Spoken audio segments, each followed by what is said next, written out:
I went to prison for 15 years, actually 16, and I was incarcerated for bank robbery.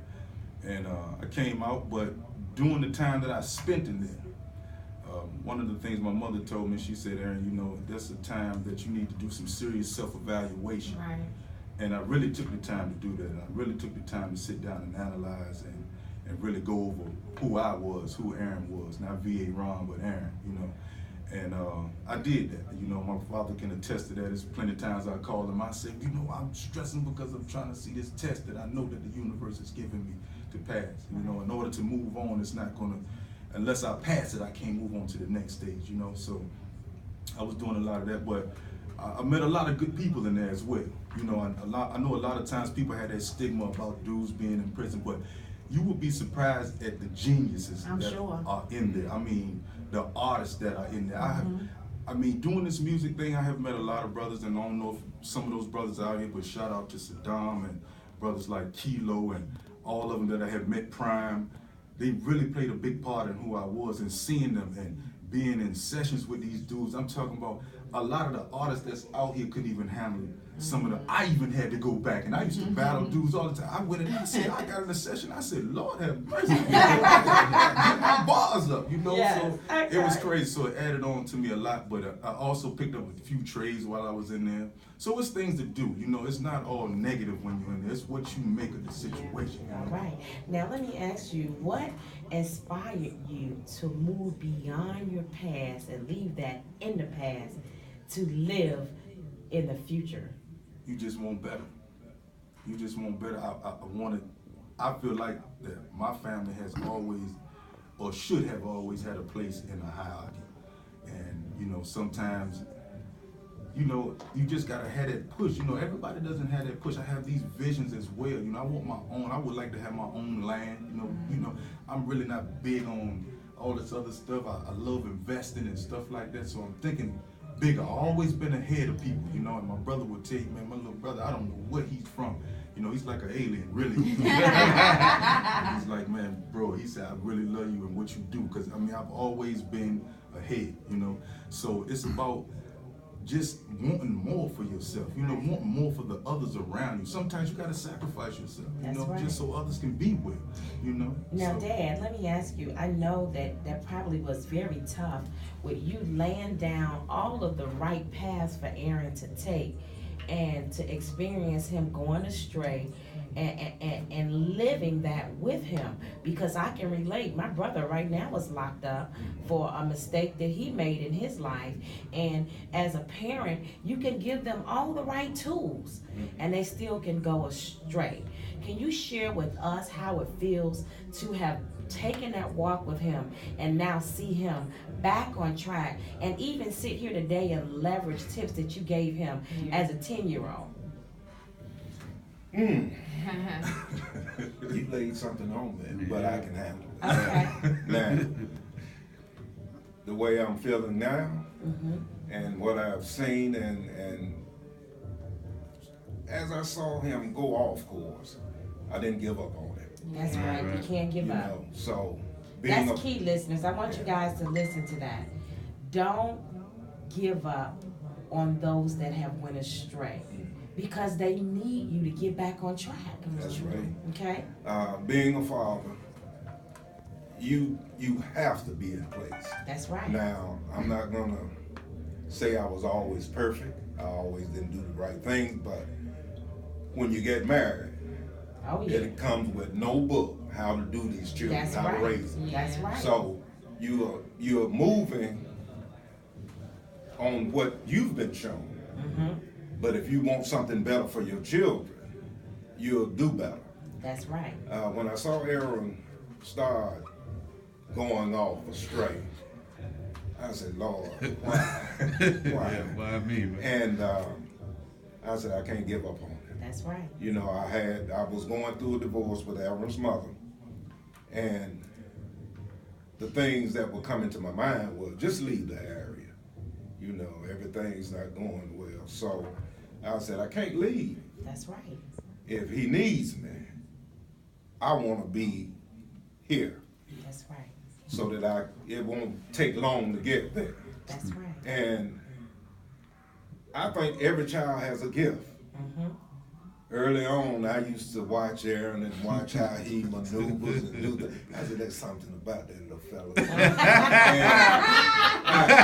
I'm going to tell you, parents always see it They first. always see it. They see know. it first. They know. Yes. And I gave Aaron this little nickname.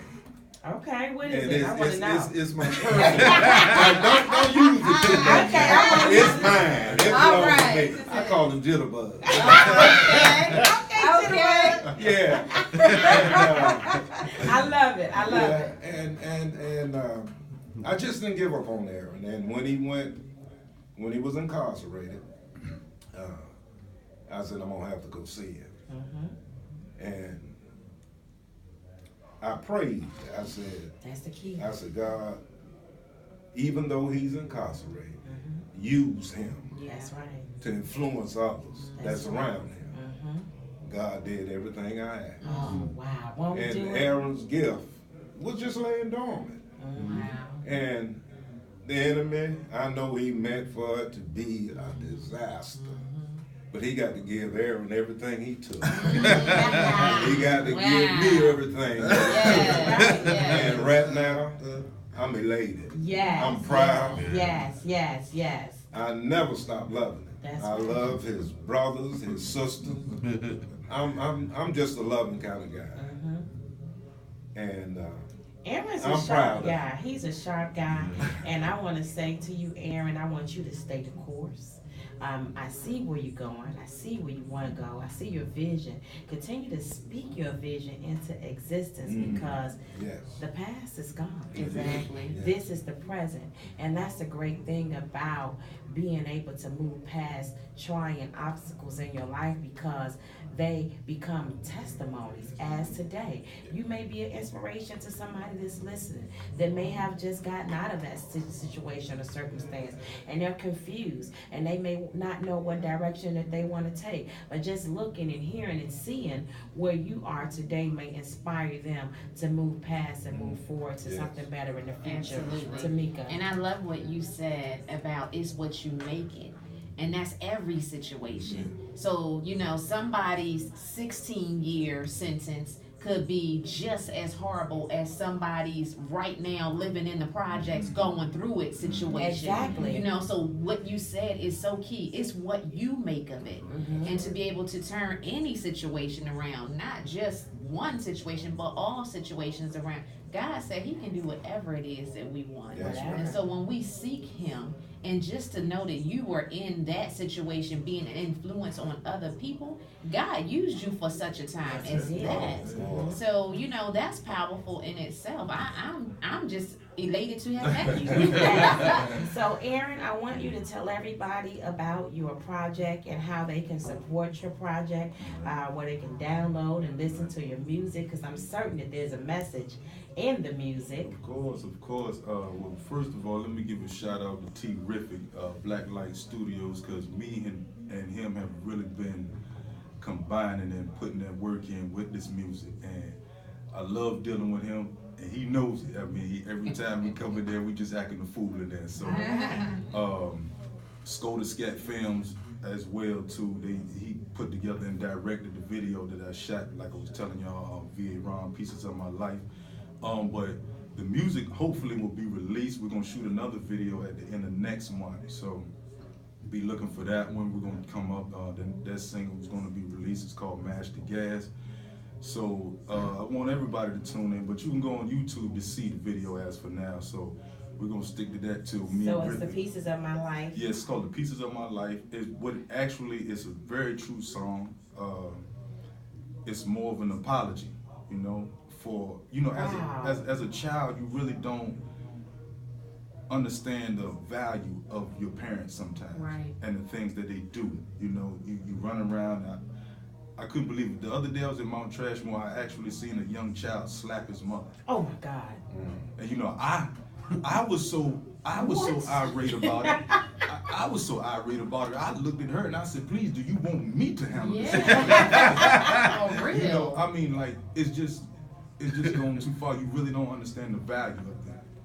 And like I said, I was locked up and I really sat down, and it's been incidents where they have shot at my mother's house, and my mother, she was just endless with it, and she just is like him, both of them persistent and just saying, you know, I'm gonna love this boy no matter what. And it was a lot of stuff that I've done that I had to apologize for. Right. And I actually, when I wrote this song, this is no exaggeration, I wrote that song, I was in tears. Wow. Because it was just the pieces of me, and I mean, it was serious. I you know? can't wait to hear it. Me too. Yeah, I mean, it was serious. So, you know, I'm just glad to be here right now because of the things that I've been through and the stuff that has happened. But go online, VA Ron, the pieces of my life is on YouTube. Take a listen to it.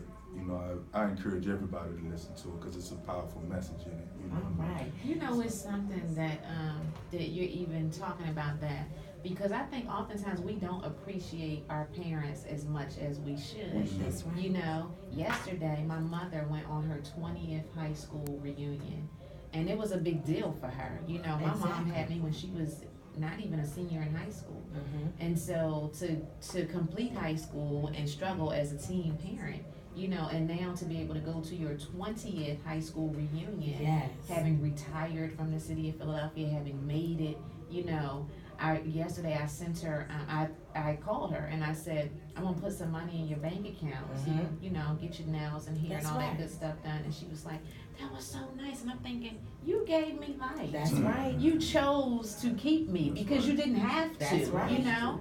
And so last night, I knew she was at the reunion. I texted her, I hope you're having fun. Turn up. You deserve it. That's Thank you right. for choosing me. That's right. And she called me afterwards, you know, she had a ball, but sometimes they just need to hear thank you. They do. That's right. Thank You know, you. my mom was just here, you know, for almost 2 weeks. And Yes. the funny thing about it is that, you know, when she was getting ready to leave, you know, usually when I leave Chicago, I'm all boo-hooey, crying, emotional. I don't want to leave home. I don't want to leave my family. But my mom gave me a big hug, and she said, I really enjoyed this time.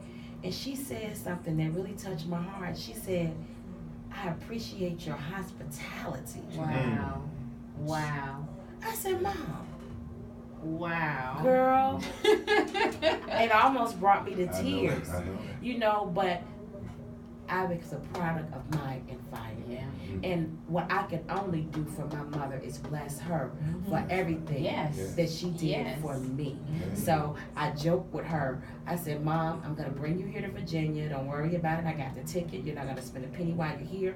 I sent her to D.C. with me and my family back in April. And I said, yes, you had 2 all expense paid summer vacations by me. But you deserve it. You deserve And we it. have to give the appreciation when it's Yes. due. Right. And I like to say to you, no matter what that circumstance was, it's turned out great. Yes. Job well done. Job Thank you. well done. Job well Yes. done. And this is a prime example of the importance of the presence of a father. Yes. Yes. Because us as women, we can't teach a boy how to be a man. Right. And the things that you instilled in him at 10 is still with him as a man today. So Aaron, I appreciate you. I'm proud of you. I'm excited about your project, and I'm actually going to render an invitation to you personally to perform your song. Hip Hop Highlights is going to have a festival Yes. on August the 6th down the beach. It's going to be really huge. Yes. A lot of our artists that we've been with on our station and our radio show, hip hop artists specifically, we talked about it in the meeting this week that we want to participate, and I'm definitely going to push for you to be a part of that festival and event. Yes. And Yes. if you give us your music, it's inspirational. Tamika and I would be happy to play it on our segment because I'm going to help you move forward as much as I can. Because when we have somebody here that's positive, that's wreaking positivity in the community, we definitely want to be a driving force behind that. So we're going to go into another musical interlude before we conclude Talking Sheep this afternoon. Let's give it up, you guys, for Aaron. Felton in the house. And before I take that break, I also want to give a shout out to my cousin Antonio Adams that's listening all the way from Maryland. Yes. He has his students tuning in today as a homework assignment to tune in to the show. So shout out to you guys for listening in. Shout out to my family and friends that are listening. Thank you so much, and we'll be right back with Talk is Cheap. Okay, thank you, D. Great job. That was